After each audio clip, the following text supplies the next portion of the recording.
you can call an existing function. Excel has a library of functions that you can use. Every Excel function has a name. A comma-separated list of values called arguments are supplied within parentheses following the function name. Those values will be evaluated by the function to arrive at a result. The arguments in a function are similar to the operands in a formula.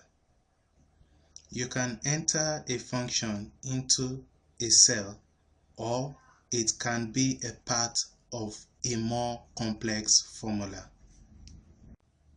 If you select a number of cells on your workbook, Excel automatically provides you with the average for that selection, the count for that selection, and the sum for that selection. Average, count, and sum are part of the AutoSum functions in Excel. A complete list of the AutoSum functions could be found here.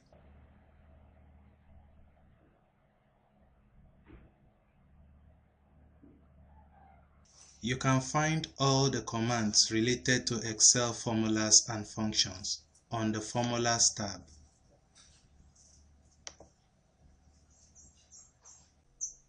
These three examples of the use of the sum functions are correct.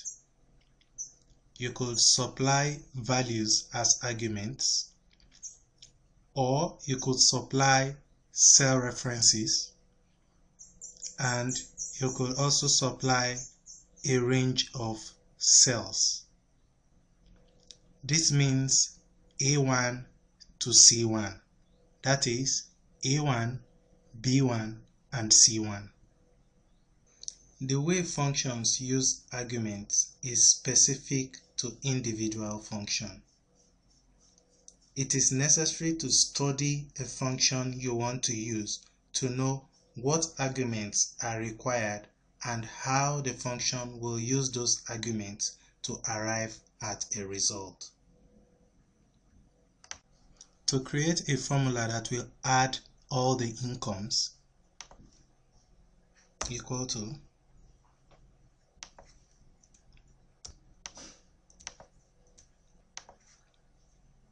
enter,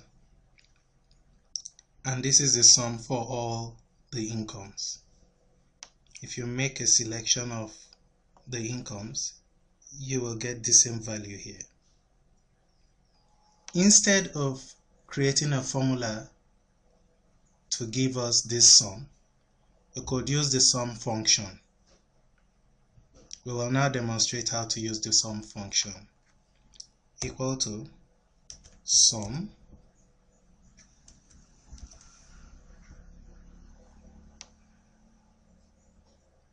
select all the cells that you want to sum within parentheses and hit enter.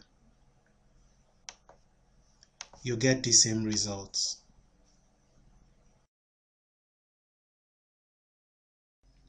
To find the average of expenditure, equal to average select the cells you want to find their average. If they are not in a contiguous range, enter comma, select other ranges or cells, comma again, so you can add more arguments.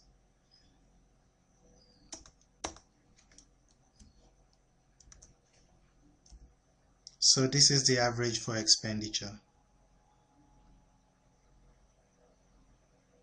If you select the expenditures, you'll see that the same with the average displayed here.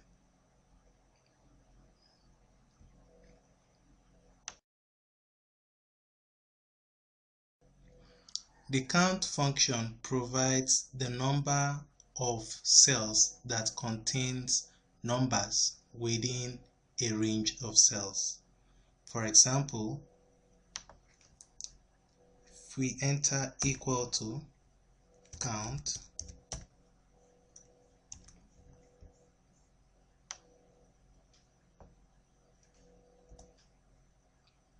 the answer is 4. You have this Naira sign because this field have been formatted for Naira.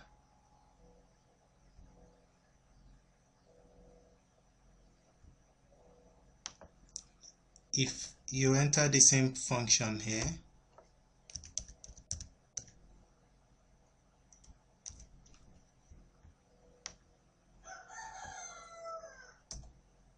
you get only 4. So this 4 means that all 4 selected cells contain numbers. If you write the same function,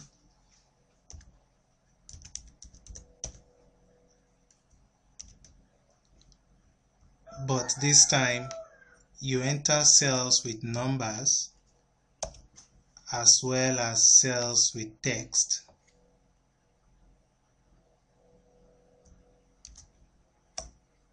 you will still arrive at 4 because the other selected cells contain text, not numbers. So the count function returns the number of cells in a range of cells that contain numbers. This function counts all non-blank cells within the supplied argument. To count all non-blank cells in a selection, equal to count A, select the cell range,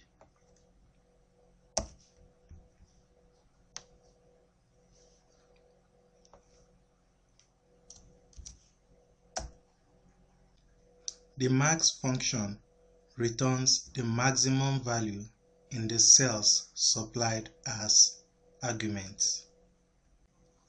To use the max function, equal to max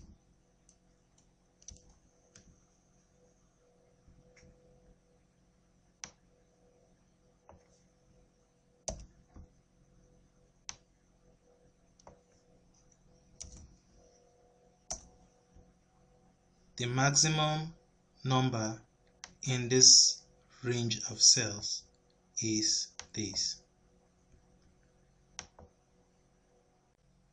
The min function returns the minimum value in a range of cells supplied as argument to the function. To find the minimum value in a number of cell references, equal to min, supply the cell references as argument to the min function.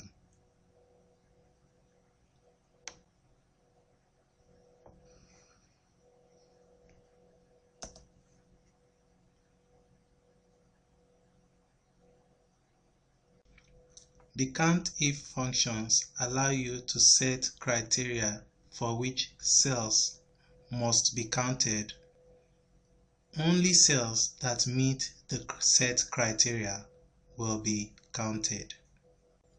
The COUNTBLANK function returns the number of blank cells in the range supplied as argument.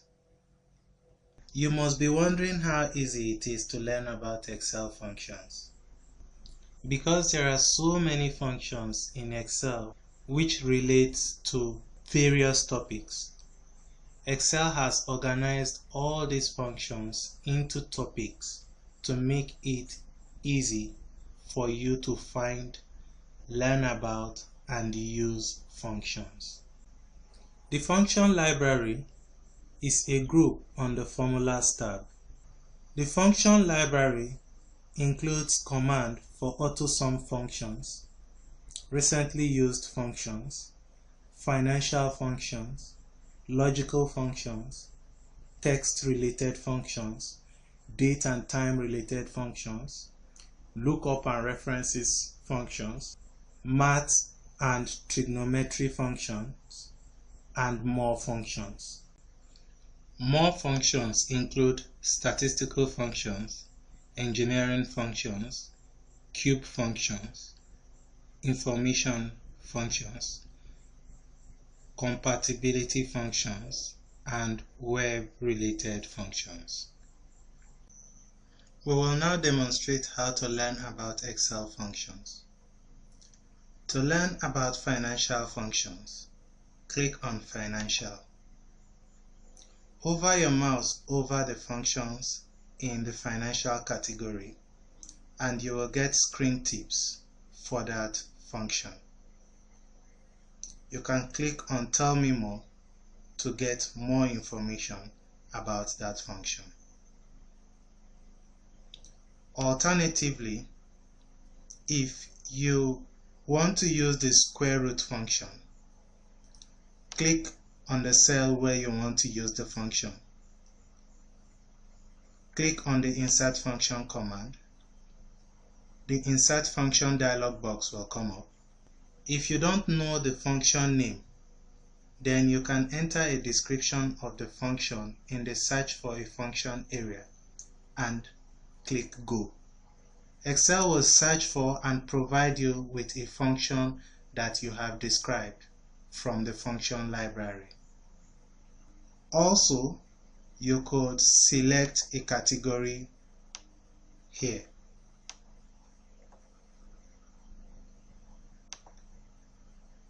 And you could select a function from that category here. So for math and trig functions, you can scroll down and you get SQRT there. A description of that function will be provided. Returns the square root of a number. Returns the square root of number times pi. That is SQRT pi. So that is how you learn about the functions in Excel function library. Assume we want to use the square root SQRT. Select it here and click OK. You can now enter your arguments here. You can type in the cell reference or click here to select the cell reference from the worksheet.